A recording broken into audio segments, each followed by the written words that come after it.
Vous savez ce que le thème là, hein, c'est toutes ces prières qui ont été faites, ces proclamations qui ont été faites, d'écraser l'ennemi sous nos pieds, c'est vraiment biblique. C'est vraiment la parole de Dieu.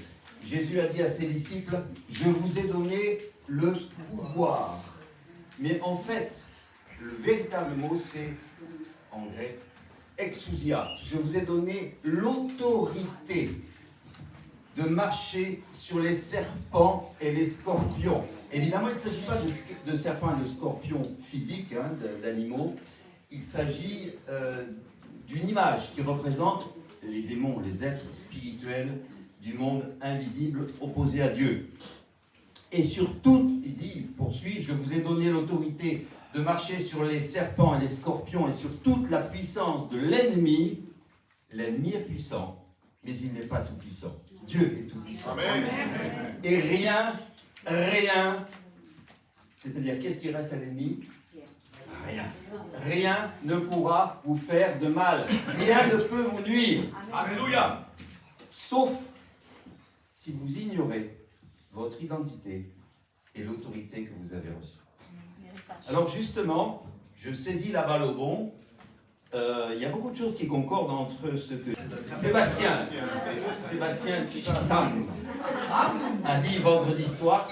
Il ne connaissait pas mon message qui était déjà écrit, mais il y a une résonance, vous allez l'entendre.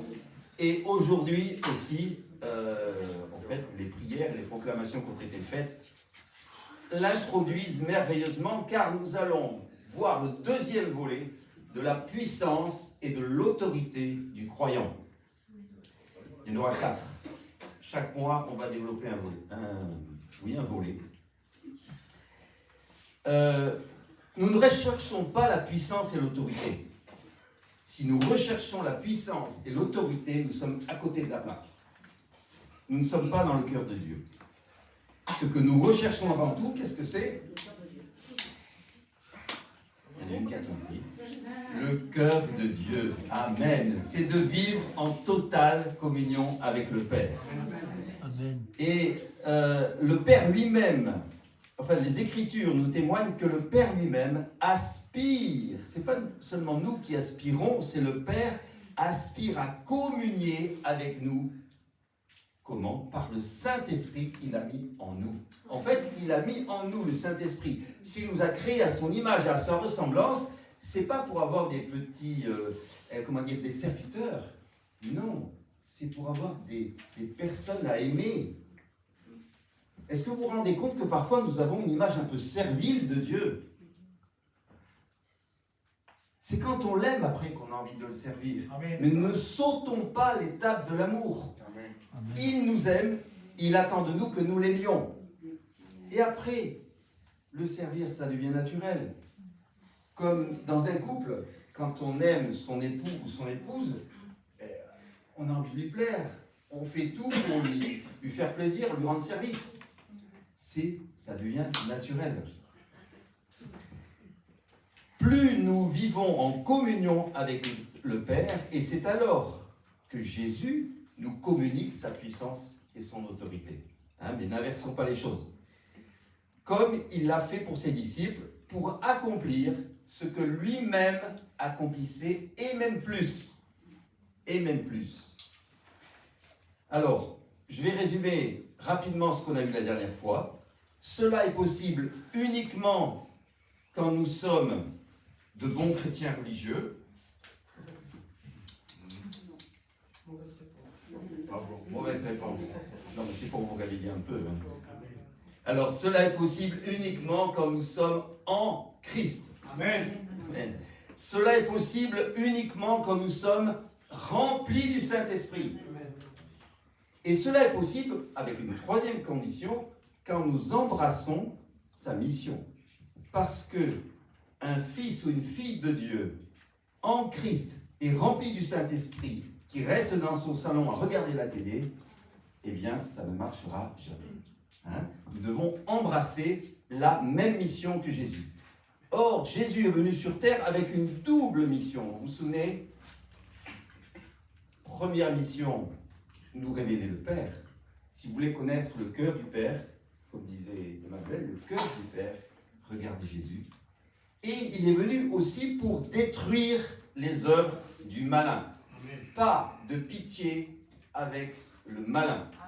La miséricorde est pour les hommes, mais pas pour le diable. Hein? Le diable est déjà jugé, sachez-le, et en tant que nouvelle créature, nous avons autorité sur lui maintenant parce qu'il est déjà jugé et que Jésus l'a vaincu totalement, absolument, radicalement sur la croix. Amen. Alors cette fameuse autorité, on a parfois un peu de timidité à entrer dans notre autorité. On a l'impression qu'on fait un petit peu preuve d'orgueil. Eh bien non, parce que c'est un cadeau. C'est un cadeau que Dieu nous donne. L'autorité vient de la mission que nous recevons du Père. Pas de mission, pas d'autorité. Mais personne, s'il est né de nouveau, je pense qu'il y en a quelques-uns ici qui sont nés de nouveau, ne peut dire « Oh, moi, je n'ai pas d'autorité spirituelle parce que je n'ai pas vraiment de mission. » Ben non. Ce n'est pas parce que vous n'avez pas encore découvert quelle est votre mission spécifique que vous n'avez pas reçu d'autorité spirituelle. Dans Marc au chapitre 16, je cite « Allez dans le monde entier, annoncer la bonne nouvelle à toute l'humanité. » C'est à la fin de l'évangile de Marc. « Celui qui croira et sera baptisé sera sauvé. Mais celui qui refusera de croire sera condamné. Et voici à quel signe on pourra reconnaître ceux qui auront cru. Les super chrétiens? Non. Ceux qui auront cru. Amen. Hein? En mon nom, ils chasseront les esprits mauvais. Ils parleront des langues nouvelles. S'ils prennent des serpents, au sens propre ou au sens figuré, s'ils prennent des serpents dans leurs mains ou boivent du poison, il ne leur arrivera aucun mal. Alors vous comprenez bien que c'est surtout au sens figuré qu'il s'agit de saisir des serpents. Hein. Vous n'allez pas vous amuser à saisir des serpents pour savoir si vous avez de l'autorité. En mon nom, ils poseront les mains sur les malades et ceux-ci seront guéris. Et ça concerne tous ceux qui ont cru, qui ont foi en qui? En Jésus-Christ. Amen. Ça, c'est la mission fondamentale qui nous concerne tous. Et si nous sommes en sous-mission à cette mission fondamentale que Jésus a confiée à ses disciples, alors seulement, nous pouvons être co-missionnés, c'est-à-dire travailler en collaboration avec Dieu. Vous comprenez? Soumission à la mission, co-mission. Nous travaillons avec Dieu. Et c'est ce que nous dit le verset suivant dans Marc. Quant à eux, ils s'en allèrent répandre en tout lieu la bonne nouvelle. Ça, c'est la mission fondamentale, la mission première. Deuxièmement, le Seigneur travaillait avec eux. Ça, c'est la mission, la commission, c'est-à-dire la mission en collaboration avec Dieu. Et quels sont les fruits de cette collaboration avec Dieu? Le Seigneur confirmait la vérité de leur prédication en l'accompagnant de bonbons, hein? De miracles. De miracles. Amen. La puissance du Saint-Esprit. Parce qu'il s'agit bien, on ne reçoit pas que l'autorité, on reçoit aussi la puissance d'exercer cette autorité. Hein? Est-ce que vous vous êtes rendu compte que Jésus est venu sur terre avec, certes, l'autorité de Dieu, mais qu'il n'est pas venu d'emblée avec la puissance de Dieu? À quel moment est-ce qu'il a reçu cette puissance? Au baptême. Voilà, au moment du baptême. Sacerdotal. Au moment de son baptême. Hein, il a reçu la puissance du Saint-Esprit. Le ciel s'est déchiré, littéralement, le ciel s'est déchiré, et le Saint-Esprit est descendu sur lui sous l'apparence d'une colombe. Alors ça, nous l'avons vu la dernière fois, donc je ne vais pas développer cette... mais ça a un sens très profond aussi. Et il en est de même pour nous. Chaque croyant né de nouveau vit sous un ciel ouvert. Pourquoi? Parce que le Saint-Esprit est en nous. Et comment est-il arrivé là? Parce que le ciel a été déchiré au moment de notre baptême dans le Saint-Esprit. Mais nous allons voir que cela ne se fait pas sans combat. Et on commence à mettre les pieds dans l'eau, dans l'eau ou dans le thème qui a été préparé là, par toutes ces proclamations. Et j'ai une question à vous poser. On est vraiment dans le thème. Quelle force démoniaque peut entraver la communion entre le Saint-Esprit qui est en nous et le Père qui est dans les cieux?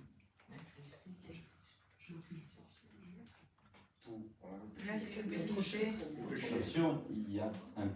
Alors, ouais, le péché, non, mais je parle de force démoniaque. La voyage.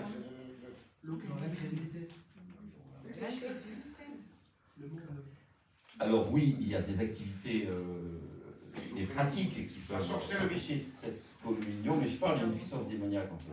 L'orgueil. Quel mauvais esprit, si vous voulez. L'orgueil. Alors ça, c'est un trait de caractère, de personnalité. En fait, il n'y en a aucune.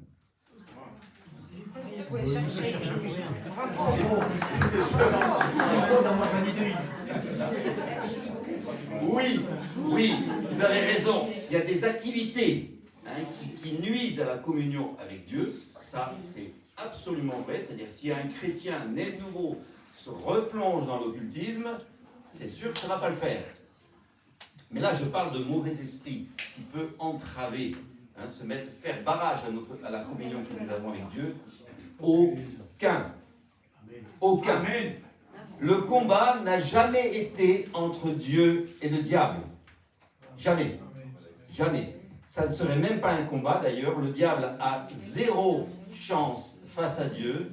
Dieu est éternellement tout-puissant. Je crois qu'il y en a qui me regardent avec des grands yeux comme ça, là. Dieu est éternellement tout-puissant. Tu es d'accord? Invincible. Oui.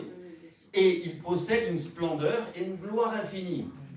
Et je peux vous assurer que le diable, qui se montre très grand, n'est en fait qu'une créature déchue, dégénérée. Il faut le voir tel qu'il est, il ne faut pas lui donner une plus grande taille que la taille qu'il a. Il a un pouvoir limité et face à Dieu, il ne fait pas le poids. Et il ne fait pas le poids non plus face à nous. Quand nous sommes remplis du Saint-Esprit. Le combat n'a jamais été entre Dieu et le diable. Depuis le jardin d'Éden, si vous regardez bien, le conflit se situe entre le diable et qui? Et nous, ceux qui sont créés à l'image de Dieu. Depuis le jardin d'Éden, le diable fait tout pour distordre notre relation avec Dieu, pour fausser cette relation, et c'est même plus subtil. Il fait en sorte que nous faussions nous-mêmes notre relation avec Dieu. Il est très vicieux. Il est très vicieux. Et regardez ce qu'il a fait et ce qu'il a dit à Jésus dans le désert. C'est exactement ce qu'il avait fait avec Adam et Ève. À Jésus dans le désert, il s'approche, il lui dit, si tu es le Fils de Dieu, ordonne à ces pierres de se changer en miches de pain.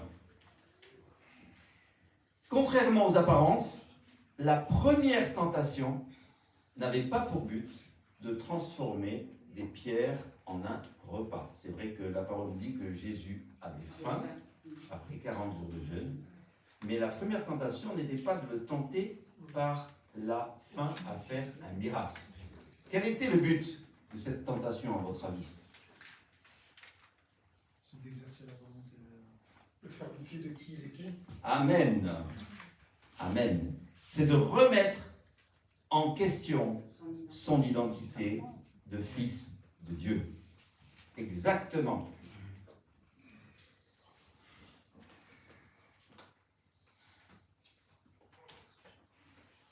Est-ce que vous voulez entendre Dieu vous... Alors attendez, oui, parce que... Ah oui, il y a un truc qui est important. Et justement, ça rejoint ce que Chiki Tam a dit vendredi.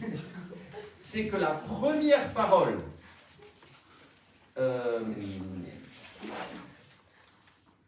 non, la dernière parole que Jésus a entendue de son Père, hein, tu es mon fils bien-aimé et en toi j'ai mis tout mon amour, est exactement la première que le diable attaque et remet en question. Jésus vient d'entendre, tu es mon fils bien-aimé. Le diable arrive et dit, mais si tu es le fils de Dieu. Hein? Il fait exactement pareil avec nous, hein, par rapport à notre propre identité. Est-ce que vous voulez entendre la voix de Dieu? C'est sûr. Je pense que nous voulons tous, et nous cherchons tous à entendre la voix de Dieu. Hein. Si on pouvait avoir un téléphone céleste en permanence. Là.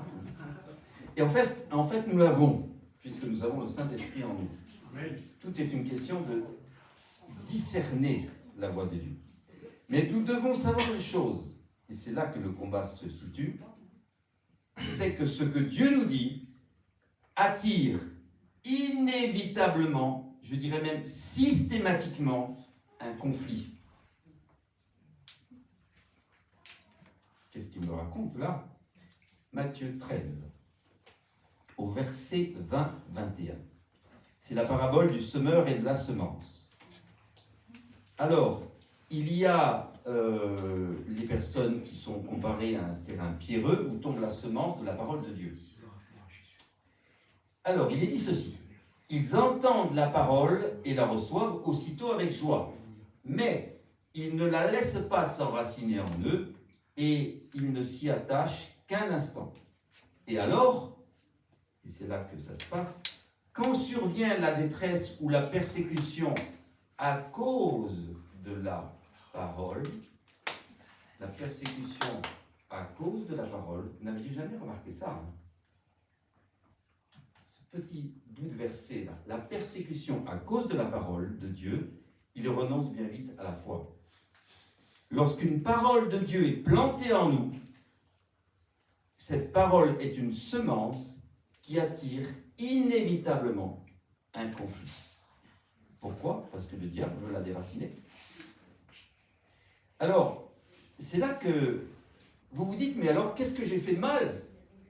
Je reçois une parole de Dieu et tout d'un coup, j'ai un conflit, le diable vient m'attaquer. En fait, tu n'as rien fait de mal, c'est juste Dieu qui t'a parlé.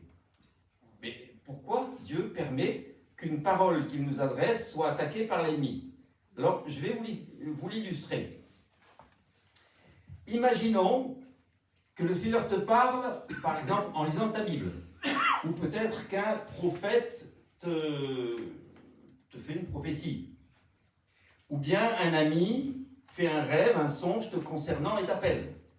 Et dans cette prophétie, le Seigneur te dit, par exemple, que tu vas recevoir un héritage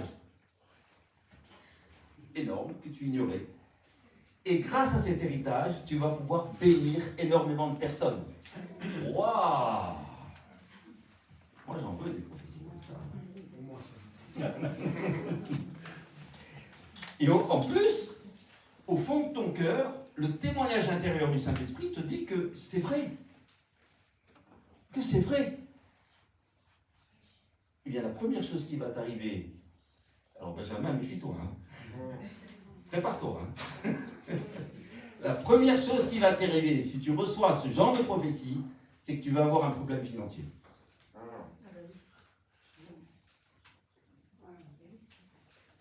Avant que la prophétie se réalise, tu vas avoir un gros problème financier.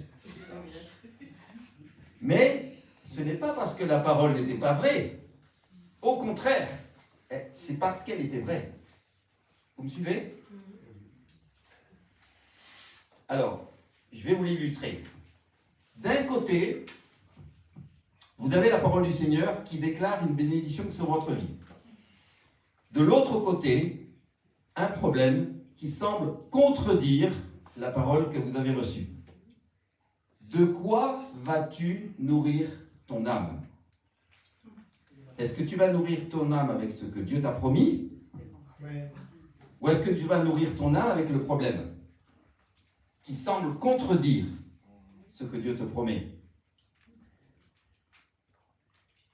Combien d'entre vous avez parfois de la difficulté à vous endormir? Ça vous arrive? Non? Certains? Oui.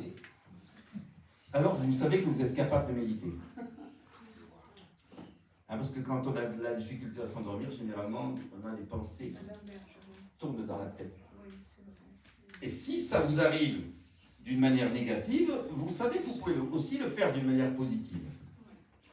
Donc la question c'est de quoi vas-tu nourrir ton âme? De ce que Dieu a dit ou bien du problème qui contredit ce que Dieu a dit?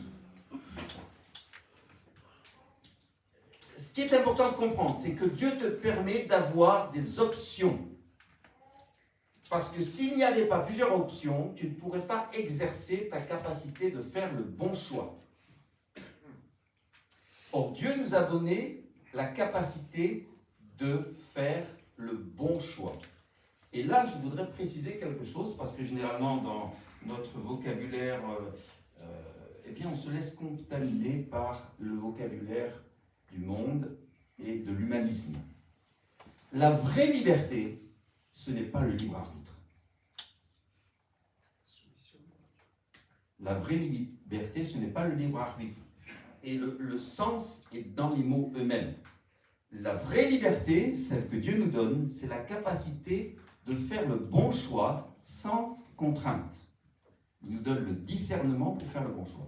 Ça, c'est la vraie liberté selon Dieu. C'est celle qu'il avait donnée à Adam et Ève, en leur montrant, voilà, vous avez le droit de manger tous les arbres du jardin, sauf un, donc, c'est évident, choisissez le bien, comme il dira dans le Deutéronome. Je vous donne le choix entre la vie et la mort, choisis la vie. Dieu nous a dit le bon choix. Le libre arbitre, c'est arbitrer librement sa vie. Choisir librement ce qui est bien ou ce qui est mauvais pour nous. Ça, c'est l'humanisme. Et ça arrive à un point, je dirais, énorme aujourd'hui, parce qu'on en arrive à appeler mal ce qui est bien et bien ce qui est mal. Ça, c'est le libre arbitre. Ça, c'est l'œuvre du libre arbitre. Autrement dit, la liberté, c'est le don de Dieu. Mais attention, le libre arbitre, c'est le don du diable.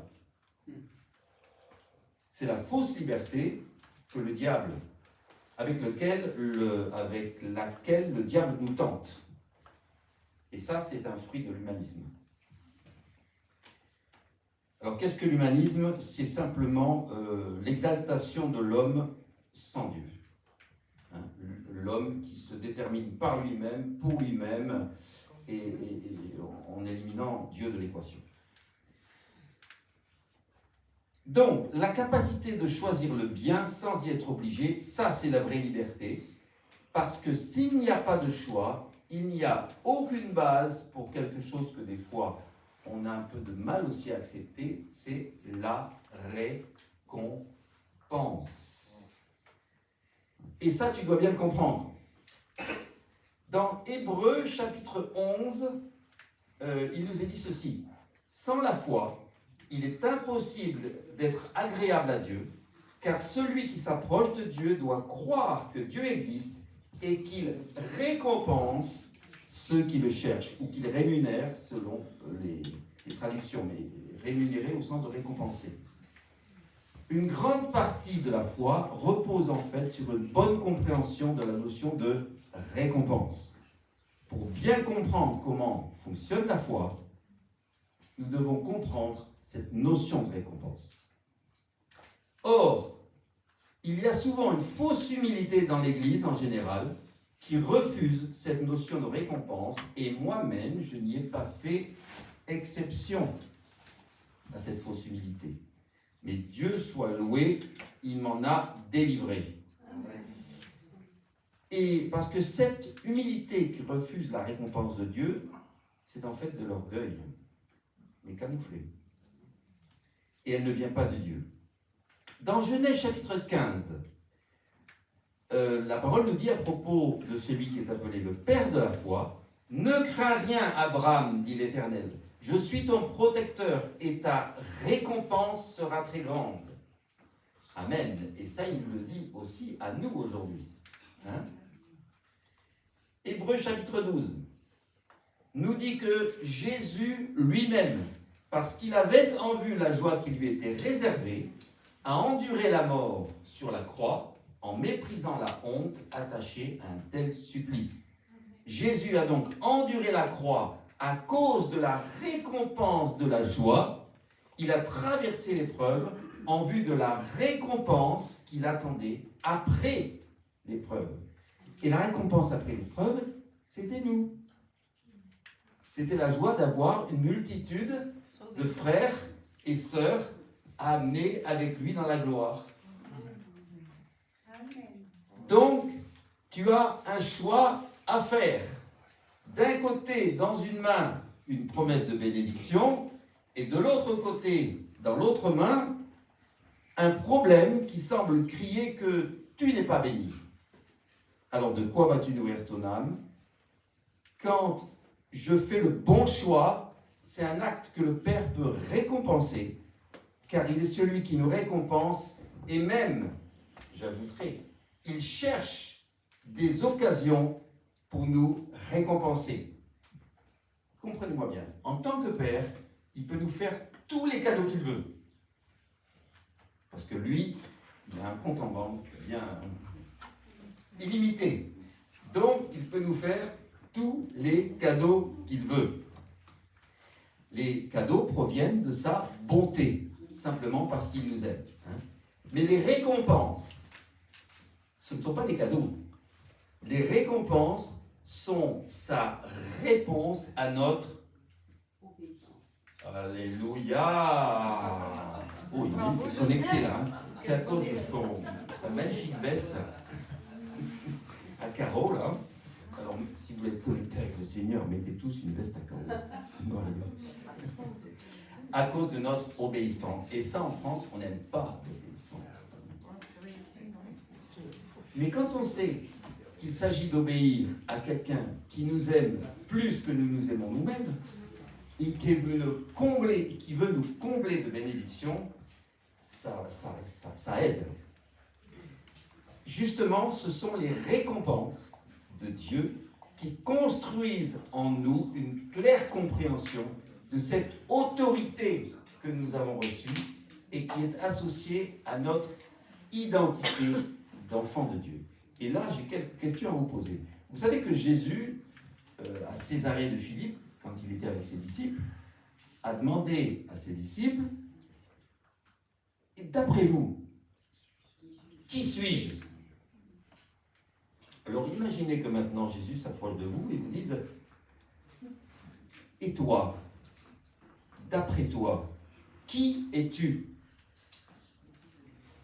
Alors je vous pose la question, hein, on va y répondre tous ensemble. Qui es-tu? Qui es-tu, Claudia? Qui es-tu, Emmanuel? Qui es-tu, Agnès? Qui es-tu, Hassen? Qui es-tu, Fred? Alors qui veut répondre? Qui êtes-vous? Enfant de Dieu. Amen, enfant de Dieu. Qu'est-ce que ça veut dire, enfant de Dieu? Allez, là, on se lâche. Hein. Frère et sœur de Jésus. Partage. Frères et sœurs de Jésus, c'est important ça, frères et sœurs de Jésus. C'est-à-dire que nous ne sommes pas vraiment en dessous de Jésus. Il a voulu que nous soyons au même niveau que lui, frères et sœurs. Bien sûr, c'est notre frère aîné. Hein? Co-héritier en Christ. Amen. Nous avons un héritage. Amen. On est prince. Prince, ça veut dire, et princesse d'ailleurs, fils et filles du roi. Est-ce que vous vous rendez compte que vous êtes les fils et les filles d'un roi? Et qu'est-ce que fait un roi? par rapport à ses enfants. Hein? Hérité. Il donne son héritage. Il les comble. Hein, c'est ça, il les comble. Et il leur donne aussi une part de son autorité. On est les rachetés. C'est ça que nous avons reçu. Alors qu'est-ce que nous sommes encore? Vainqueur. La grâce. Des héritiers de la grâce. Amen. Sans la grâce, nous ne saurions rien. Amen. Qu'est-ce que vous êtes? Qui es-tu? Il nous a sauvés. Des vainqueurs. Ah, alors là, c'est sûr qu'il nous a sauvés. Et ça, c'est le plus beau miracle. Il a fait de nous qui étions des pécheurs, des héritiers et des membres de sa famille du royaume de On est Dieu. le Amen. corps de Christ. Quoi d'autre? Qui es-tu? On est le corps, on est le corps de Christ. Le corps du Christ. Amen. Nous sommes des membres du corps du Christ. L'épouse. Alors attendez, n'allez pas trop vite parce que j'essaie de commenter chaque chose là. Des membres du corps du Christ. Vous savez que c'est hyper important ça. Quand Jésus a fait tomber Paul par terre, hein, il a fait tomber de son piédestal en quelque sorte, parce que Paul pensait bien faire mais il se trompait. Qu'est-ce qu'il lui a dit? Ouais, mais qu'est-ce que Jésus a dit à Paul? Amen. Je suis Jésus que tu persécutes. Ce qui veut dire que quand un frère ou une sœur ou nous-mêmes sommes persécutés, c'est Jésus qui est persécuté. C'est-à-dire que Jésus s'identifie à nous. Il ne reste plus qu'une chose maintenant, c'est nous-mêmes accepter par humilité de s'identifier à Jésus. Je dis bien par humilité. L'humilité, c'est d'accepter ce que Dieu dit de nous. Hein? L'humilité, c'est d'obéir à ce que Dieu dit. Si Dieu dit que nous sommes des princes, des princesses, que nous sommes des membres du corps du Christ, que nous sommes Jésus lui-même, eh bien, l'humilité, c'est d'accepter cela aussi. Alors, qu'est-ce qu'il y a d'autre? Il y avait quelque chose de super là, que j'avais entendu. L'épouse, amen. Amen, amen, amen, amen. Nous sommes des époux et des époux. Et donc, ce qui veut dire que nous sommes appelés à vivre dans une intimité. Un seul Époux-épouse. corps. Hein? Intimité avec lui. Je saisis la balle au bon parce que ça veut dire aussi que pour avoir cette intimité, vous savez, votre époux ou votre épouse, si vous lui dites, bon, excuse-moi, là, il faut que j'aille au foot, ou bien, non, mais là, j'ai pas le temps, oh là là, mais là, je suis trop fatigué, oh là, j'ai une réunion, enfin bref. Elle va vous dire, bon, s'il y a des hommes qui se sentent visés, moi, je suis plus marié, là, donc ça va. Je suis plus marié parce que mon épouse est décédée, sinon j'aurais gardé. Hein. Mais bon, elle va vous dire, mais tu es sûr que tu m'aimes vraiment, là? Et l'épouse, pareil, hein. Si elle est tout le temps avec ses copines, le mari va dire, mais attends, t'es sûr que t'as pas quelqu'un d'autre, là?